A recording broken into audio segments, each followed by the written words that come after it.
Yeah, Boogie, what up? Boogie, what up? Boogie, what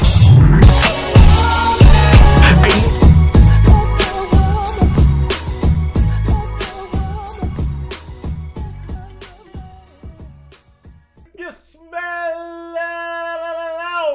would watch the right film is cooking. I'm your host as always, DJ Thurston. This is a review of the new film Central Intelligence, starring Dwayne "The Rock" Johnson and Kevin "Le Man" Hart. So sometimes in Hollywood, you have studios who buy screenplays from screenwriters. So you have somebody writes up a film, sells it to a studio, and they say, okay, this is a good script. We'll put it on our shelf. So they go to actors. You know, I think Kevin Hart has a deal with Sony. I think this who produced this film, Sony or Universal probably.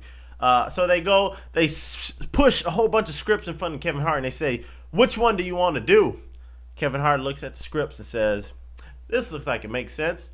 All right, who can you get to be it? So you get a casting director who says, we got Dwayne "The Rock" Johnson. His schedules match up. Let's make this film. Another script on Kevin Hart's plate. This film is a buddy cop comedy where you don't know, you're not really a cop, but you still can be a part of this action.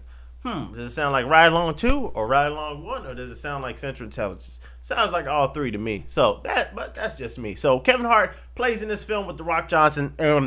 It's actually pretty funny. I like it. The one reason I do like it is because of their chemistry. So Kevin Hart and The Rock, they play off each other really well. And, I think that this is probably the most introspective view of The Rock that we've probably seen in a while.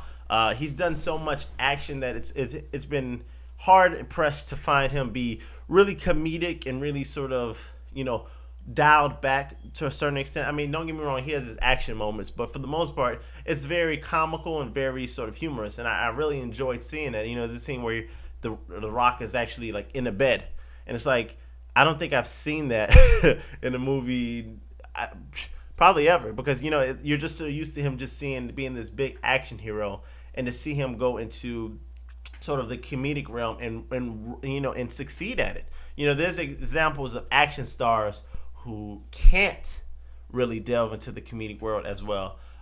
There's been plenty of examples from Sylvester Stallone to Arnold Schwarzenegger, and The Rock does as well. And he has Kevin Hart there, who's a veteran at playing this sort of sidekick role, and it has a lot of the same sort of tropes as most action comedies. And one of the things I really wish this film could have done, I think I wish it could have been more nuanced. And by what I mean by that is that if you look at a film such as Blue Streak, or if you look at some of Eddie Murphy's older comedies, one of the things that Eddie Murphy and a lot of different black comedians would do when they would have these sort of films, they like to pepper in some of their friends, some of their comedic friends, to give them some shine. So if you look at a film like Boomerang, Eddie Murphy had, David Alan Grier, Martin Lawrence in that film. Blue Streak, Martin Lawrence had Dave Chappelle. You always have these sort of black actors, comedic actors, helping other comedic actors to sort of get a leg up. You know what I mean? It's a kind of a date movie. So if you want to go on a date, this probably would be the movie that you would want to go see, because, it's humorous, it's got a little action, so it takes your mind off. You don't have to think too deeply about it.